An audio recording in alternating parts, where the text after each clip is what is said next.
Welcome to Aging on the Suncoast. I'm your host, Jason Martino. The National Alliance on Mental Health reports that depression is the leading cause of disability worldwide and is a major contributor to the global burden of disease.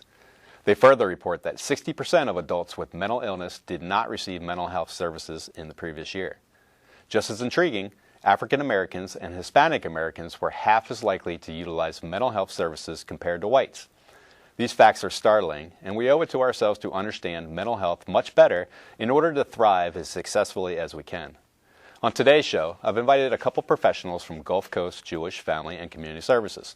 Christina Gelazzo, the Program Director of Elder and Disabled Services, and Nicole Gincho, the Regional Director of Behavioral Health, are going to help us understand mental health in older adults. So let's dive right in. Christina, Nicole, welcome to Aging on the Suncoast.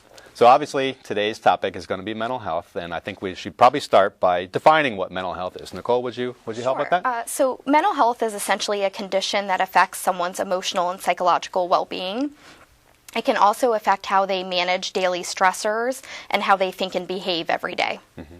So if somebody is having a hard time with mental health, they have a disorder or an illness, how many people are affected? How many older adults are affected? So essentially right now, numbers reported to the World Health Organization say about 20% of individuals 60 and over are affected by a mental health disorder. However, those are reported numbers. We know that as it relates to stigma associated with mental health issues, that some people simply don't report those issues to their healthcare providers, or their healthcare providers aren't catching the symptoms of a mental health issue. Thanks. That's good information. All right, so we're certainly talking about older adults and mental health and how that affects them. On today's show. We certainly know that children also oftentimes have mental health as well, and a lot of whatever symptoms that they're experiencing at the time as a young adult can transcend into their older life too. But a lot of times mental illness manifests itself in later life. Do you have any understanding of how it manifests itself in later life? Yeah, so for older adults, it's twofold. Either they've had a condition that was diagnosed in a young age and it sort of comes back as they're going through the aging process, or what's going on in the golden years is affecting their functioning. So for instance, as individuals get into their 60s, they might get to the position where they're considering retiring. And so I don't know about you, but my job is a big part of my identity. And so they're having that loss of identity. And with that, as you age, you lose loved ones, maybe you're widowed, and so you're losing family. And so now you have the loss of identity and the loss of family. And then you continue and you go through this process and you're having physical ailments. Mm-hmm. And when you're having those physical ailments, maybe you can't engage in activities that you once enjoyed because physically you're just not able to. So now you have that loss. And most importantly, a lot of times they're losing their freedoms. So I know I've said to my grandmother at times, you shouldn't live alone anymore. It's very hard to care for this home independently. Yeah. Why don't you come live with me? And so for them, that's difficult. That's their identity. That's their home, their freedoms. We take away their car keys and say, we'll drive you to the doctors. And so it's not surprising that they're going to develop possible depression and anxiety as a result. Depression and anxiety. Well, first off, great point about the loss of independence. A lot of the people that we serve within Pinellas and Pasco County, they're on the verge of losing their independence. That's why we put a lot of different services in place, because those constructs can have them remain home. Depression and anxiety. You hear the word depression all the time. I think it's helpful for our audience to just understand what is depression. So depression is essentially a mood disorder, and it's characterized by just severe and persistent sadness, and maybe they're losing a zest for life. Okay. And about how many people do you know that this really affects in the older adult?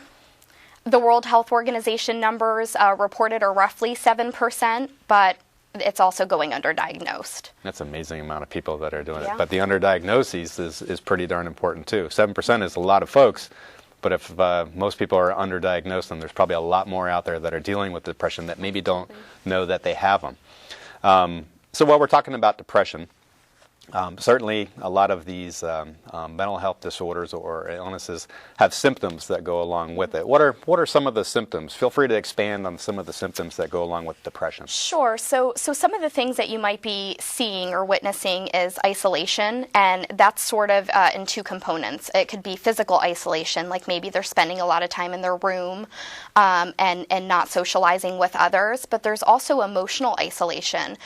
For instance, I notice in my own grandparent, they would be sitting at dinner with us, but they're not engaging. They're almost just a spectator, and they're not sharing. So it's isolation of how they're feeling emotionally and whether they're engaged. Something that you can listen for in what they're saying is, are they questioning what their purpose is? Are they talking about their self-worth? That typically shows that maybe they're having feelings of hopelessness or helplessness. You're also going to see maybe a decline in their hygiene.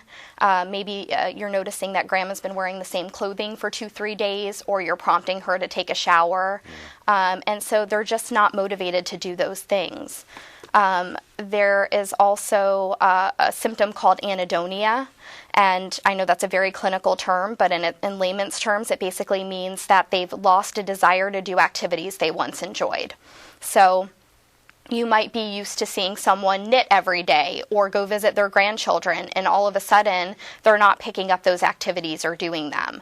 And that's a definite tell that things that once brought them joy, they're no longer finding that connection with. Yes. So those are the typical symptoms that you would see. And when you and I were talking about earlier, we were reflecting on some folks we know that also had changes in their eating habits, and they weren't the normal intake of food that they eat was changing. Right. So that's very unique because typical depression symptoms, sometimes people overeat, they eat too much.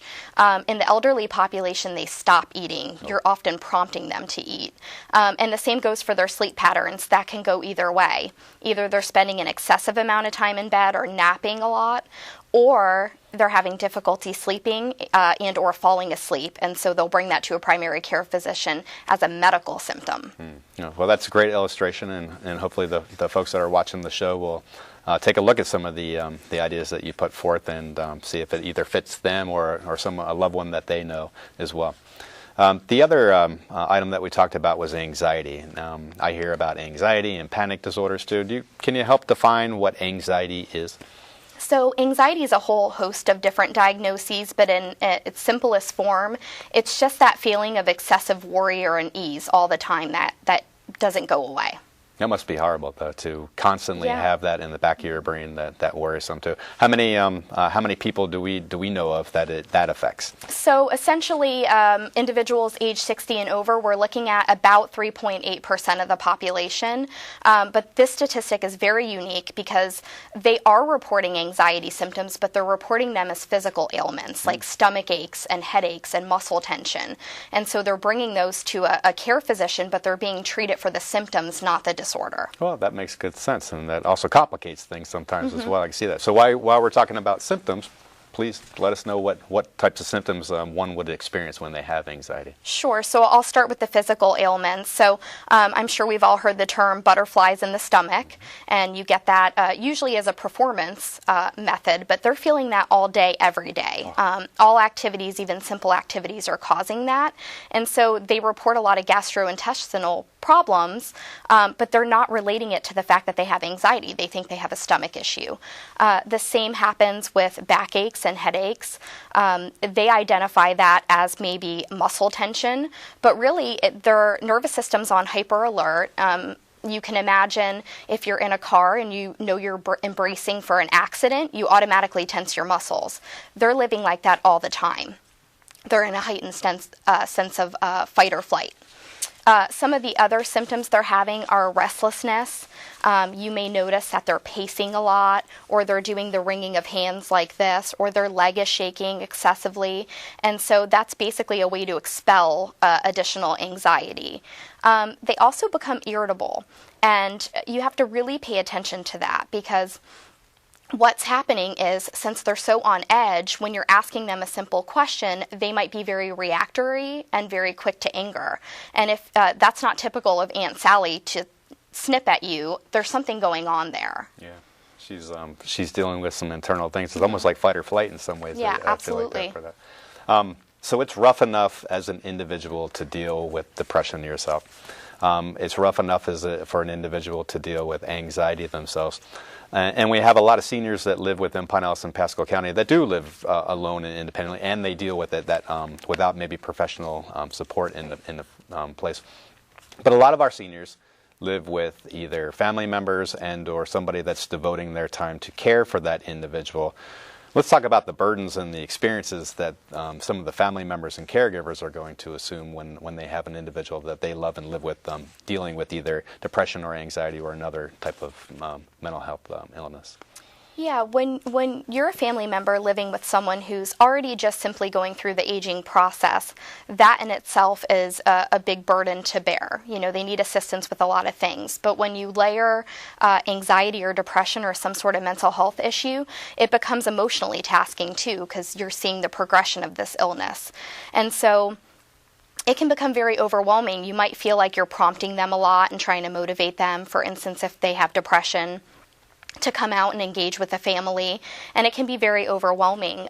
We always encourage our family members and caregivers to find a person who could be a relief person. Can you get a day off? Can you go out, take care of some activities, and maybe another sibling can come stay with grandma? The other part of that is there are support groups out there. There's caregiver support groups while you're going through this process, and there's mental health support groups through NAMI that you can just put in your zip code and look and find some support in your area. Yeah, and NAMI is the National Alliance on Mental Illness. Could you expand a little bit more? A lot of our seniors, Christina, you're no stranger to this, they have a lot of comorbidities going on. And a lot of times, if it's underdiagnosed, you'll be expressing a lot of attention to one negative factor of that person's life, but you don't know or you're forgetting about the other ones. A lot of times we're dealing with folks that are dealing with Alzheimer's disease or related disorder, and they may have mental illness in that. Can you expand a little bit more about that? Yeah, sure. Any of the cognitive disorders, Alzheimer's or dementia, there's a lot of comorbidity with depression and anxiety. So what you're seeing are layers of different symptoms. So for instance, they might have wandering behavior and aggression, but in addition to that, there's fear and anxiety about going into the world. So there's all these layers, and that's very hard for a healthcare practitioner to essentially weed through. They're very cautious. They don't want to over-medicate, but they want to address these issues. And so really it's important to just get a dialogue out there so people can express what they're feeling, and that way it can be kind of picked through what needs to be addressed. Yeah, that's a good way to look at it. And it's never easy. Like we said, it's tough on the individual, but obviously if somebody has a pretty major role in caring for that individual, they have to understand certain things. I just want to add something. One of the other programs that we have at Gulf Coast is case management and homemakers, where our case managers will go into clients' homes, and they are taught to recognize different symptoms and what's going on in client's life. And if they feel that the symptom might not be medical, they are taught to discuss the issues with the medical professional or the family member or the client. We do talk about maybe offering them some counseling, some friendly support. And that's one of the things that we can also do. And yeah, great point.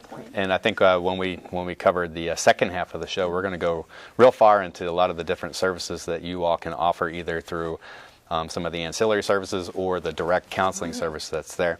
But before, let's set the stage a little bit about there, because unfortunately, we're dealing with a very resilient population. Some folks have gone through the depression and they've lived a great deal, and they've dealt with things themselves. And as I know, and you can probably expand a little bit more, there's certain stigmas that are associated with counseling, and I'd like to get those myths out of the way now so we can really talk about the benefits of counseling too. Is there anything that you can share on that? Yeah, I mean, what comes to mind is this generation of individuals, they're taught to regulate their emotions on their own. Yeah. That's something you don't ask for help with. If you're sad, you get yourself happy. And so there is a stigma associated with that. There's also the term, I don't know if anyone remembers the old term, being demented, but that is still prevalent. They don't want to be considered like they can't function or they're going to be institutionalized. So, you know, those are things that they consider before going and seeking help. Yeah, so when we come back in the second half, let's finish that thought. And I'm glad you're on the show, Nicole, and please stick with us for the second half. And obviously you too, Christina, welcome to the show, and stick around, okay? All right. Please stay with us while we take a short break. As usual, don't forget to have a pen or pencil ready. During the break and at the end of our show, we'll be running contact information for the Aging and Disability Resource Center Helpline, Gulf Coast Jewish Family and Community Services, and the National Alliance on Mental Illness.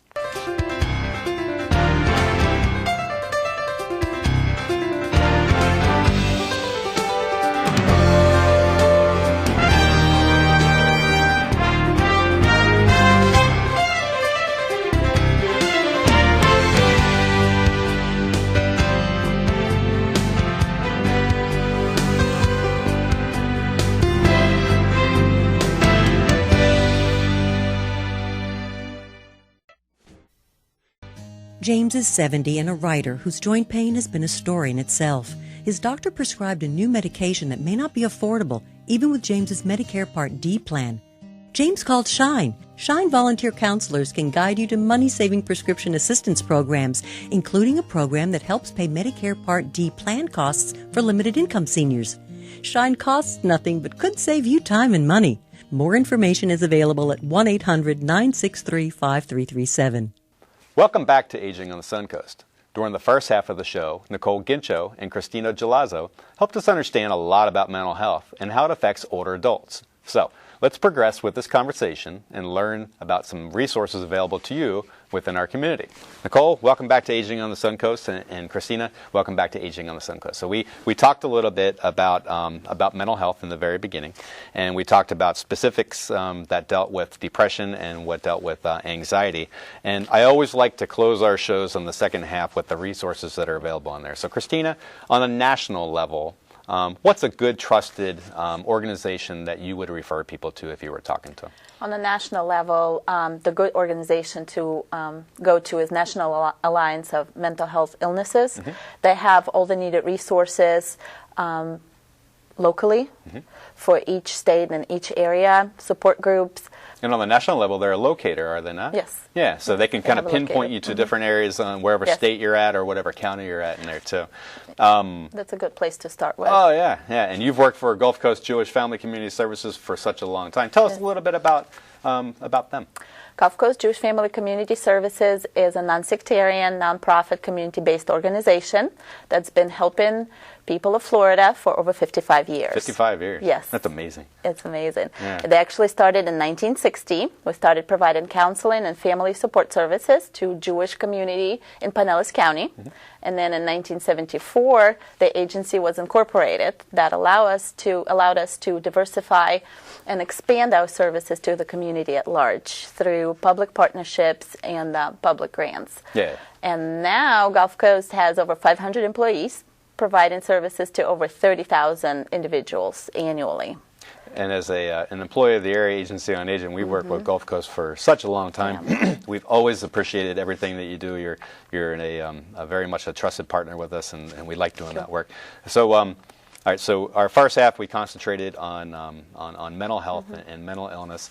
I think certainly we know that counseling is a major support for that too. Let's talk a little bit more about how counseling. You guys utilize counseling to help some of the clients that you do. You have a couple different types of counseling you can offer, correct? Yes, we offer two different types of counseling, gerontological counseling and mental health services. Gerontological counseling is designed to provide emotional support, information for individuals, for older adults who are having a hard time dealing with aging-related issues. Gulf Coast has worked out an agreement with several community centers in a county that primarily serve elder population, so we can provide private sessions at their centers. Oh, okay. So providing services at the elder, one of the elder centers allows us to de-isolate and socialize our elders. We can also provide services in clients' home, at the location, in a Gulf Coast office, or any other appropriate location within the community. And then mental health services, they primarily focus on the unique treatment of psychiatric disorders in older adults, and including depression and anxiety. Yeah. And I can maybe have Nicole elaborate just a little bit on that. Yeah, sure. So when they're with the gerontological counselor, if they identify a specific mental health issue, they might be referred to a counseling center to see a clinician, and therefore go through the process of developing new coping skills to manage this new disorder. Okay, okay. So this show covers Pasco and Pinellas County. Does your counseling services also cover Pasco and Pinellas County? Yes, we cover both Pasco and Pinellas County.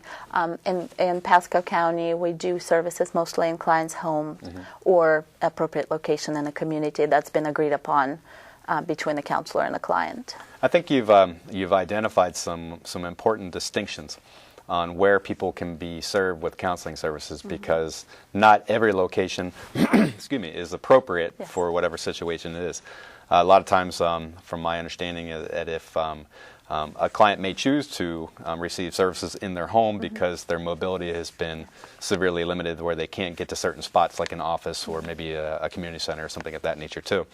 But also, a lot of times an individual does not want to be receiving counseling services at home because they might have a conversation about the person that they're living with, and it might be inappropriate. So I think it's great that you have partnerships in Pinellas County and Pasco County where you can offer choices where that person can optimize their counseling sessions on there.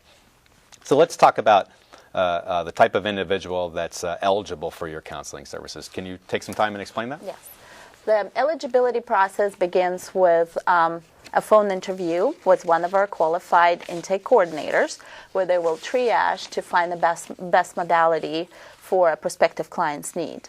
Our clients are 60 and over, living in Pinellas or Pasco County. If the wait list, if the spot is not available at the current time. Well, you do run a wait list. Obviously, a lot of our services have waiting lists associated with them, So if there is no spot available for to schedule a counseling session at the current time, then a prospective client is being advised of the wait list, and they're given an approximate wait time for the wait list. We also refer to our counseling center. And there are a number of organizations in the community where we can refer to for clients to get help, especially with psychiatric disorders. Yeah, hold your thought on that, because we're going to go a little bit more into if we're able to do it by ourselves all the time, because I know for a fact we're not, but we'll talk about the different resources we can tap into. So for counseling, and for those that are age 60 and older, that's an Older Americans Act program, right? Okay. Yes, it is. And what would somebody pay for those counseling services? The services are free. They're free? Yes. Okay. Yes. Well, that's important to know, too. Clients are given an opportunity to contribute, voluntarily contribute if they wish to, but the services are free. Yeah, and when we were talking about wait lists a little bit earlier, there is a wait list for programs. Most of the services that we offer in the community, we just don't have enough funding to meet the entire need. So what we do is we outreach the community and we let them know about the cool services that we offer with whatever organization. But we also are honest enough to let them know that there are wait lists associated with some of these services. So I think it's fair for people to know. All right, so let's talk a little bit more about the private pay side of things, too, because I know Gulf Coast also works closely with the Area Agency on Aging for the Older Americans Act program, but you guys also have your own unique thing when it comes to private pay. You want to go into any of that? We also have an outpatient counseling center where this counseling center accepts most of the insurance plans, including Medicare and Medicaid, and they have different specialties, including individual family counseling, psychiatric services, and medication management. Okay. Yeah, that's important. And medication management is a big piece of that, isn't it? Yeah. Yes. So I'll let Nicole talk about it a little more. Sure. If you call our main line that I think was offered during the break, they'll transfer you to the counseling center front desk, and there's an intake coordinator there. So they'll take the information, and within 24 to 48 hours, they'll schedule you to meet with a therapist and have an assessment to determine the services that you should need. Awesome. And you're correct. On the graphics, it's going to give information for your the URL or your website, and then it offers a number for the main number, and then also for the counseling center. So either way, that person is going to be looked at and probably triaged so they can get into the correct modality or both modalities to serve them. So Let's go back to, can we do it alone? Because a lot of folks in our community need the assistance of counseling, but they might need the assistance of other things, such as Meals on Wheels or home-delivered meals. You want to talk about some of your partnerships and how you would help them out holistically? Well, there are a lot of different resources available throughout Pinellas County, and thanks to you, Area Agency on Age, and different organizations we work with. When a counselor or a case manager identifies certain need, we do refer clients out to Meals on Wheels. We refer them to Neighborly Care Network Transportation Program. There is Gulf Coast Legal Services. There's assistance with utility payments. The EHEAP program. The EHEAP program, that's right, through Area Agency on Age. And so they are not in this alone. Once they have an individual from our organization or any other organization, our partners within the community, we will help them and we will link them to the resources that they need to help them get through this. Yeah, and as a human, I would need to be served holistically as well too. And not just them, but also their caregivers and their family members. Yeah. So I'm gonna make myself an example of this. I'm 70 years old. I experienced some loss in my family, and I'm having a hard time dealing with that. And Nicole took the time to go over the symptoms. I watched the show. I feel like I'm dealing with some of those symptoms, and I decided to make a phone call to your agency. Can you tell me what I would expect when somebody picks up the phone on the other end over there? Okay. So one of our qualified individuals, intake coordinator, they will triage to, they will do a phone interview and triage to see the best modality for the client.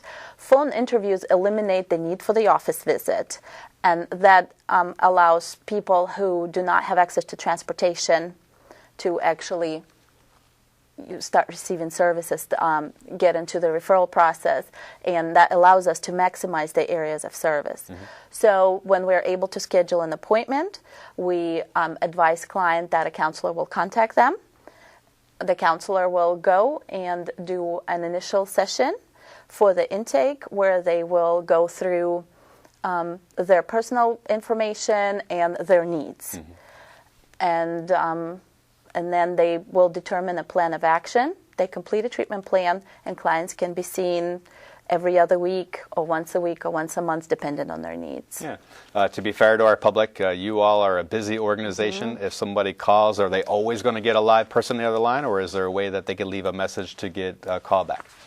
They can leave a message, and our intake coordinator will call back within 24 hours. Yeah, and I guess I only bring that up because even in our helpline, we receive 22,000 calls last year on there, but I can guarantee that person, when they called, did not get a live person directly. But we always call them back within a very small time frame on there. So, Christina, I appreciate you coming on our show today, and Nicole, bringing a lot of all your wisdom to the table and serving the folks of Pinellas and Pasco County very well. So, we hope you enjoyed this month's broadcast. We also hope this episode encouraged you to seek assistance through Gulf Coast Jewish Family Community Services. Together, we as partner agencies hope to ease the challenges you may face. We'll see you next month, and until then, seize every opportunity this year has to offer.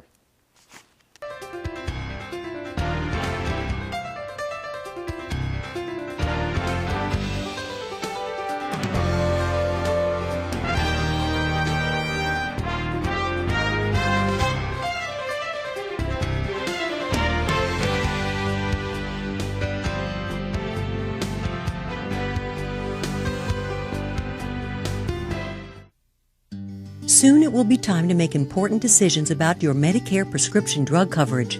The Florida Department of Elder Affairs SHINE program can provide free, unbiased guidance in selecting a Medicare Part D or Medicare Advantage plan.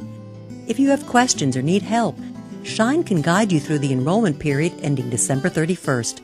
More information is available about SHINE at 1-800-96-ELDER. That's 1-800-963-5337, or on the web at floridashine.org.